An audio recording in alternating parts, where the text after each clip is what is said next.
Okay, so it's been a while since I've done a video. I thought I would start by doing another kind of basic one, very much like the first video in the series, which was open chords in G major. This will be the basic chords of the key of A major. Some of them will be just regular open chords, like you'll have the D major, just like we had in our G major lesson. So that's going to be the 4 chord of the key of A. But we'll start with the 1 chord, right? A major. A couple of different ways of doing it in the upside down style. First of all, you can use these 3 fingers and put them on the 2nd fret of your D string, your G string, and your B string. So I will kind of leave those there. Okay, there's your A major chord. I find that's a lot of fingers to cram together in a really small space. So I do it this way. I just take this finger, index finger, and I just take this first section of finger and I bar it straight across there.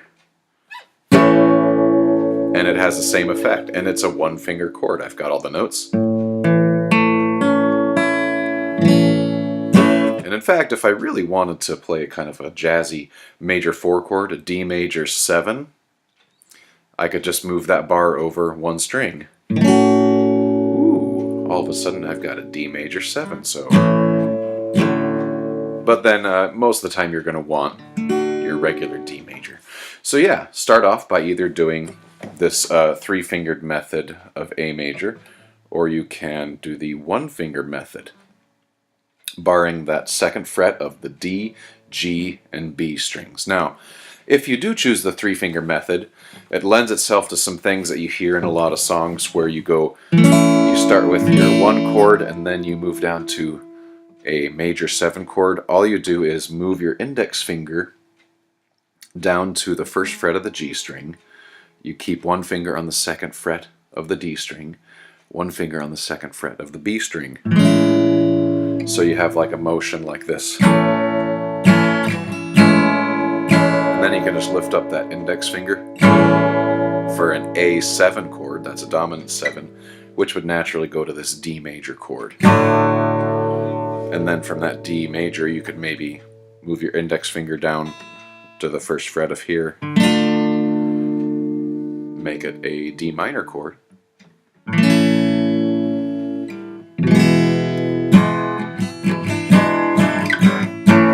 So those are a few chords to start off with. We have our A major 7, A7, D. Now if you don't remember it from the G major lesson, D is, you've got your middle finger on the 2nd fret of the G string, your ring finger on the 3rd fret of the B string, and your index finger on the 2nd fret of the higher E string. And that's your D major. If you want to turn it to the minor, you just move that index finger down 1 fret, and then it sounds immediately British for some reason. Okay, so that's our 1 chord and its variations, and our 4 chord and some of its variations. The other main chord in the key of A is going to be our E major.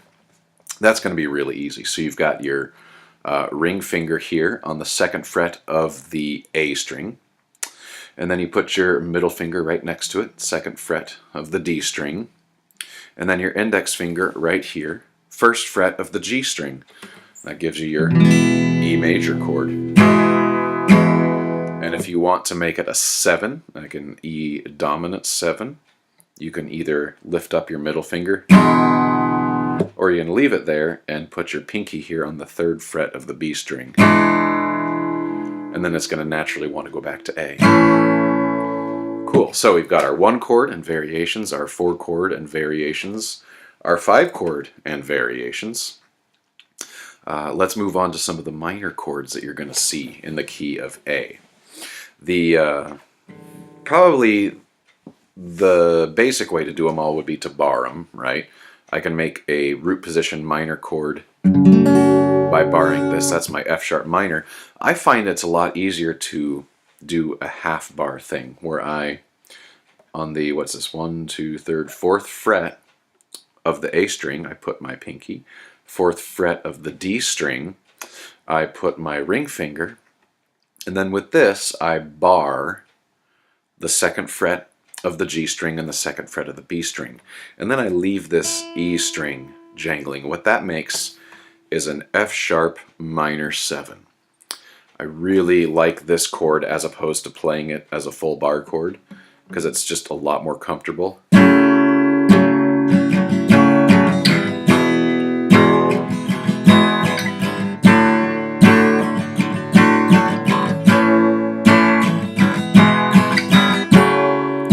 So that's kind of like your minor 6 chord, except it has a 7th on there.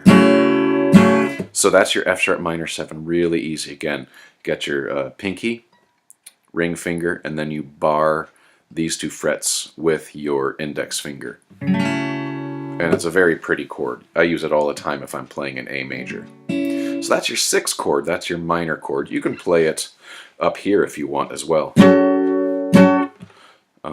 Where I have my index finger on the note here, F sharp, and then I make it like a power chord, root 5th octave, and then I add this finger as the 3rd, the minor 3rd above the octave, and then I mute up here with my thumb.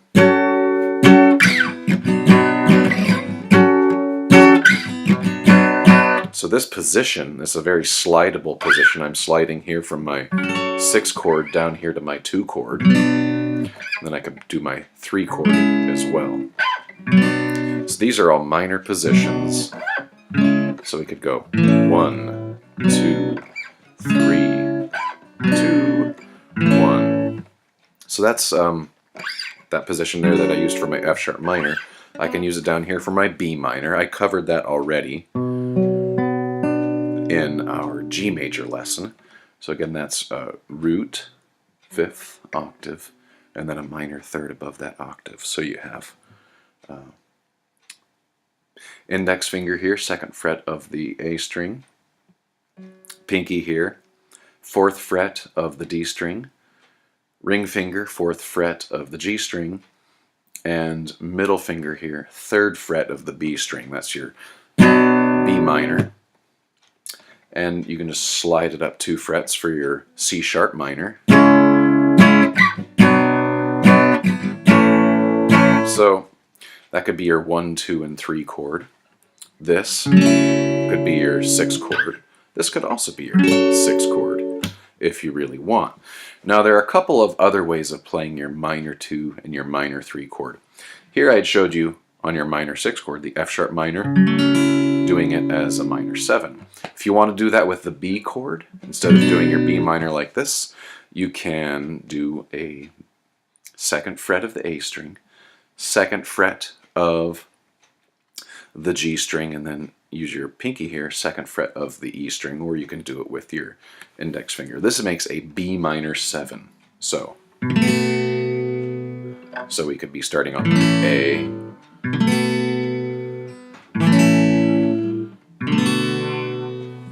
so that's kind of what that looks like there. So it's like a 2nd fret, skip a string, 2nd fret, skip a string, 2nd fret. That's your B minor 7. And as I noted in a previous lesson, you can put your ring finger down here on the 2nd fret of the low E string if you want to double the 5th in the bass. So there's your 1 chord. Here's your 2 minor 7. There's also a 3 minor 7. Now this one I covered in our triads lesson. Got your pinky here on the note of C sharp. That's our 1, 2, 3rd, 4th fret of the A string. And then 2nd fret of the D string. That's where you put your middle finger. And then your index finger is going to go on the 1st fret of the G string. So what you have here is a root 3rd, or I should say root minor 3rd, 5th. And then the B is actually the 7th of the chord. And then the E at the top, that's our minor 3rd again. So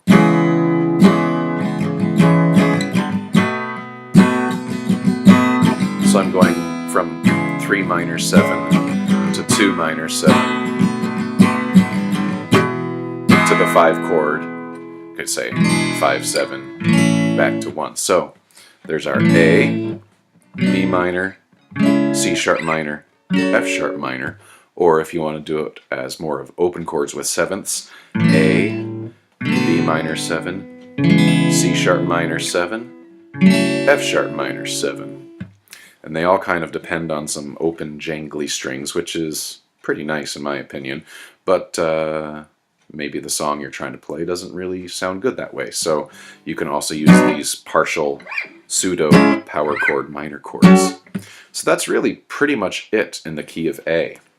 You got your basic 1 chord, 2, 3, 4. You can also minor your 4, or if you want to play 4 major 7, you can also use that barred position, or you can use 3 fingers to accomplish that. Your 5 chord, your basic E major there, and then you can just add a 7th with your pinky if you want, a 5-7 chord.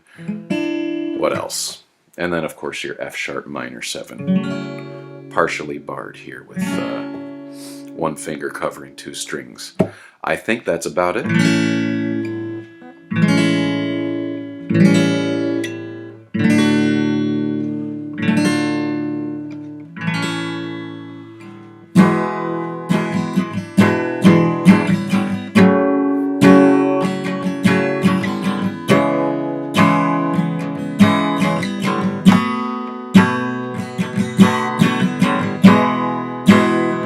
So I'm just doodling now, using all these chords. There's your 6, 3, minor 7, 2 minor 7, 5, 7, back to the A. So hopefully this was informative. Sorry to get too into the numbers. I should have been using chord names instead, but that's just the way my brain works. So any questions, any requests for future lessons, give me comments, whatever. I'll try to get it done when I get time.